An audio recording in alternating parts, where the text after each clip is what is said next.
जी का प्यार, जिंदगी गुलजार। कैसे हैं आप सब लोग? मैं आशा करती हूँ बहुत अच्छे होंगे, रॉकिंग होंगे, बहुत मस्त होंगे। ठीक है जी, वेलकम टू माय चैनल जिसका नाम है इंस्पायरिंग वाइब विद निधि 777। अगर आप लोगों ने इस चैनल को सब्सक्राइब नहीं किया है तो प्लीज सब्सक्राइब कर लीजिए, लाइक कमेंट शेयर कर लीजिए, ताकि आपके पास ऐसे ब्लेसिंग से भरे हुए सत्संग आते रहें। तो आज के जो सत्संग है इसमें दो सत्संग है जो कि बच्चों से रिलेटेड है और बहुत डिवाइन है। अंत तक जरूर सुने और गुरुजी की ब्लेसिंग्स ले, क्योंकि आपको नहीं पता गुरुजी कब और कहां आपको ब्लेस कर दें। तो पहला सत्संग जो है वो मुझे एक ओल्ड संगत ने सुनाया है। जब गुरुजी फिजिकल फॉर्म में थे तो ये रियलिटी में ऐसा हुआ है, क्योंकि वो आंटी जो है दरबार में ही बैठी हुई थी जब ये जो जिनके साथ ये हुआ है वो कपल गुरुजी के पास आए। तो इनकी एक ही बेटी थी और ये जो कपल था ये बहुत ज्यादा गुरुजी को मानता था, रेगुलर गुरुजी के मंदिर जाता था। उनकी जो डॉटर है वो मैरिजेबल एज की थी। तो गुरुजी जो है, आप सबको पता है, वो पंजाबी में बात करते थे। तो गुरुजी कहते हैं हाँ 10 ब्याह कब करना है, कि मतलब शादी कब करनी है। तो वो कपल जो है एक दूसरे की तरफ देखने लग गए कि गुरुजी को तो सब पता है कि हमारी बेटी के बच्चा नहीं हो सकता, डॉक्टरों ने जवाब दे दिया है, तो हम शादी कैसे कर लें। तो वो हस्बैंड वाइफ एक दूसरे की तरफ देखने लगे। तो गुरुजी कहते हैं हाँ मैनू सब पता है, तुसी चिंता ना करो, ते विआह दी तैयारियां करो, ते मैं वेख लिता है, मैं सब कर दांगा, पर इक्को बच्चा होएगा, मतलब एक ही बच्चा होएगा, चाहे बेटा चाहे बेटी, एक ही बच्चा होगा। तो उन्होंने कहा ठीक है जी। वो खुशी खुशी घर गए, उन्होंने शादी की तैयारी शुरू कर ली। और जब उन्होंने घर जाके अपनी बेटी को बताया तो वो भी बहुत खुश हुई और उसके बाद उसकी शादी हो गई। वो माँ बनने वाली थी। तो जब वो माँ बनने वाली थी तो उसकी सास ने, उसकी मदर इन लॉ ने बोला कि देख तेरे एक ही बच्चा होएगा और मेरे पूरे मतलब जो खानदान है उसमें बस मेरा ही बेटा है और बाकी तो सबके बच्चे बेटियां हैं। तो मेरा बड़ा मन है कि एक ही बच्चा होगा तो बेटा होए। तो अब वो आंटी बड़ी दुविधा में पड़ गई कि उनको तो बेटा बेटी से कोई फर्क नहीं था और रादर वो आंटी बेटी को ज्यादा पसंद करती थी, पर वो अपनी सास को बहुत प्यार करती थी और वो अपनी सास को उदास नहीं देख सकती थी। तो वो गुरुजी के पास गई और उन्होंने गुरुजी को कहा कि गुरुजी मुझे बेटी से कोई प्रॉब्लम नहीं है, बट मैं अपनी सास को बहुत प्यार करती हूँ, तो मेरे लिए मेरी सास मेरी माँ समान है। तो मैं अगर मतलब एक ही बच्चा होना है तो मुझे बेटा दे दो। तो गुरुजी ने कहा कि जा कोई ना, चेंज कर देता। तो उसको कुछ समझ नहीं आया। तो उसने गुरुजी को पूछा तो गुरुजी कहते बेटी होने वाली थी, चल तेरे को बेटा दे दिया, कोई ना, तू खुश रह। मैं तेरे से बहुत खुश हुआ, क्योंकि जो भी लड़कियां अपनी सास को माँ की तरह समझती हैं, मुझे तो वैसे ही लड़कियां बहुत प्यारी हैं। गुरुजी को लड़कियां बहुत प्यारी थी। गुरुजी जो है आंटियों को बहुत प्यार करते हैं। जैसे हम मेल्स को अंकल और फीमेल्स को आंटी बोलते हैं गुरुजी के यहाँ, तो गुरुजी आंटियों को बहुत प्यार करते हैं।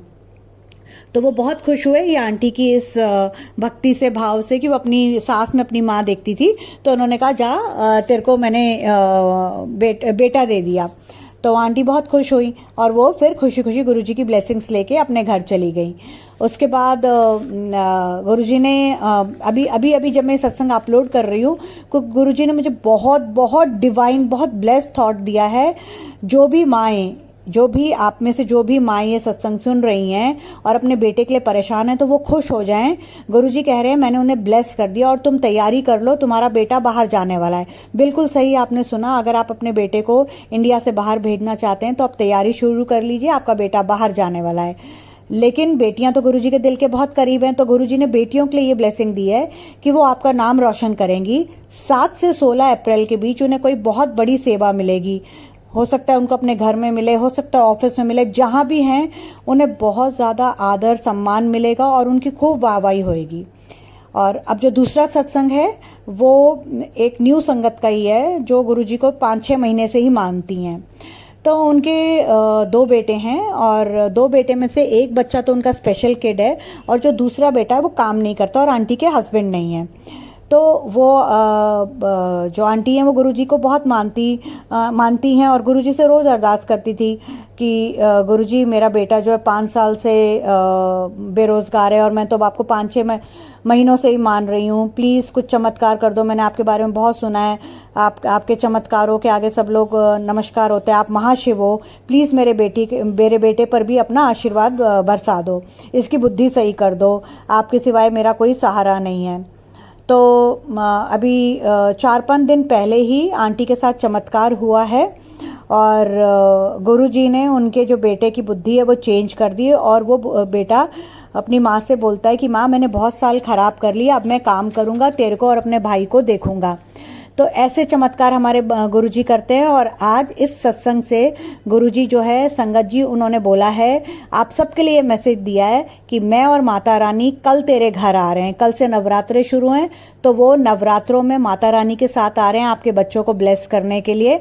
और उन्होंने आपके लिए ये मैसेज दिया है कि आपने सिर्फ 3 चीज़ें करनी है, मंत्र जाप, शुक्राना और अच्छे कर्म। फिर वो कह रहे हैं कि देखो मैं तुम्हें कैसे फर्श से अर्श तक पहुंचाता हूँ।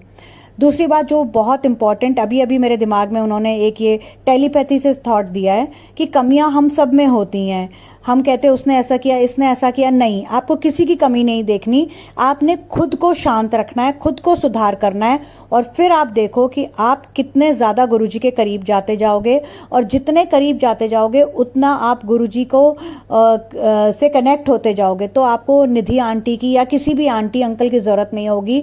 आप खुद गुरुजी से कनेक्ट होते जाओगे और आपको खुद आपके क्वेश्चंस के आंसर मिलेंगे। तो संगत जी, आज गुरुजी ने आपके बच्चों को ब्लेस कर दिया है। आप अपने बच्चों की बिल्कुल चिंता मत करिए। गुरुजी ने आपके बच्चों की सारी जिम्मेदारी अपने ऊपर ले ली है और आप खुश हो जाइए, रिलैक्स हो जाइए और नवरात्रों की बहुत अच्छी तैयारी करिए। गुरुजी माता रानी के साथ आपके बच्चों को ब्लेस करने आ रहे हैं और 7 से 16 तारीख के बीच में कुछ बहुत मेजर आपके घर में बच्चों से रिलेटेड होगा, खुशखबरी होगी। आप लोग प्लीज़ मुझसे ज़रूर कमेंट बॉक्स में शेयर करिएगा अगर ये सत्संग आपके लिए है या 7 से 16 अप्रैल के बीच में कुछ भी होता है। मैंने ये सत्संग अपलोड करने में अगर मुझसे कोई गलती हो गई हो या मैंने कुछ गलत बोल दिया तो गुरुजी और संगत जी आप मुझे माफ़ करना। और मैं मंत्र जाप के साथ अपने सत्संग को यहीं विराम देती हूँ। ओम नमः शिवाय, शिव जी सदा सहाय। ओम नमः शिवाय, गुरुजी सदा सहाय। गुरुजी का प्यार, जिंदगी गुलजार।